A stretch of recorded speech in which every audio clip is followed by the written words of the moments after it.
चंद्रयान-3 इस समय चांद के हाईवे पर है। 1 अगस्त 2023 की मध्यरात्रि 12:30 से 12:23 के बीच इसे ट्रांसलूनर ट्रांजेक्टरी पर डाला गया। प्रोपल्सन मॉड्यूल के इंजनों को करीब 20 मिनट तक ऑन किया गया। इसमें 179 किलोग्राम फ्यूल खर्च हुआ है। अब तक धरती के पांचों ऑर्बिट मैन्यूवर में करीब 500 से 600 किलोग्राम फ्यूल खर्च हुआ है, जबकि लॉन्च के समय प्रोपल्सन मॉड्यूल में करीब 1696.3 किलोग्राम फ्यूल भरा गया था, यानी अभी करीब 1100 से 1200 किलोग्राम फ्यूल बचा हुआ है। चंद्रयान-3 इस हाईवे पर 5 अगस्त तक यात्रा करेगा। 5 अगस्त की शाम करीब 7 बजे से 7:30 बजे के बीच इसे चंद्रमा के पहले ऑर्बिट में डाला जाएगा। चांद की सतह से इस ऑर्बिट की दूरी करीब 11,000 किलोमीटर के आसपास होगी। चंद्रमा के चारों तरफ 5 बार ऑर्बिट मैन्यूवर करके इसके ऑर्बिट को कम किया जाएगा। कम करके उसे 100 किलोमीटर के ऑर्बिट पर लाया जाएगा। 100 किलोमीटर का ऑर्बिट 17 अगस्त को अचीव होगा। उसी दिन प्रोपल्सन मॉड्यूल और लैंडर मॉड्यूल अलग होंगे।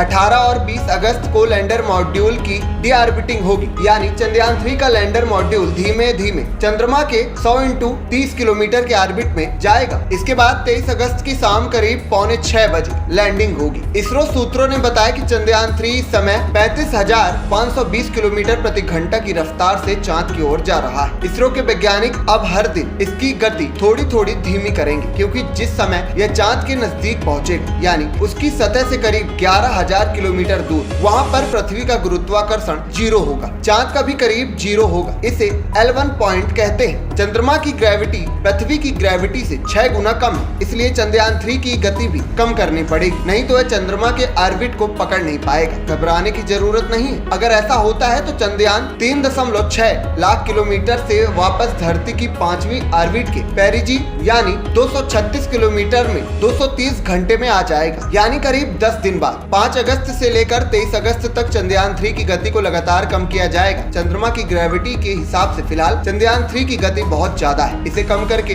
1 किलोमीटर प्रति सेकंड पर लाना होगा, यानी 3600 किलोमीटर प्रति घंटा की रफ्तार। इस गति पर ही चंद्रयान-3 चंद्रमा के ऑर्बिट को पकड़ेगा, फिर धीरे धीरे उसके दक्षिणी ध्रुव पर लैंड कराया जाएगा। अभी तक चंद्रयान-3 के इंटीग्रेटेड मॉड्यूल का मुंह चांद की ओर था। जल्द ही इसे घुमाया जाएगा ताकि डीऑर्बिटिंग या डीबूस्टिंग करते समय चंद्रयान-3 को दिक्कत ना हो। डीऑर्बिटिंग यानी जिस दिशा में चंद्रयान-3 चक्कर लगा रहा है उसके विपरीत दिशा में घूमना। डीबूस्टिंग यानी गति को कम करना। इसी तरह से चंद्रयान-3 की गति कम करके दक्षिणी ध्रुव के पास इसके लैंडर को उतारा जाएगा। चंद्रयान-3 अगर चंद्रमा के ऑर्बिट को पकड़ नहीं पाएगा तो वह करीब 10 दिन बाद वापस 236 किलोमीटर वाली पेरिजी में वापस आ जाएगा। फिलहाल चंद्रयान 38,520 किलोमीटर प्रति घंटा की रफ्तार से चंद्रमा की तरफ जा रहा है। चांद की ओर जाने वाले हाईवे पर डालने के लिए 179 किलोग्राम फ्यूल का इस्तेमाल हुआ है। एनपी टाइम्स की रिपोर्ट।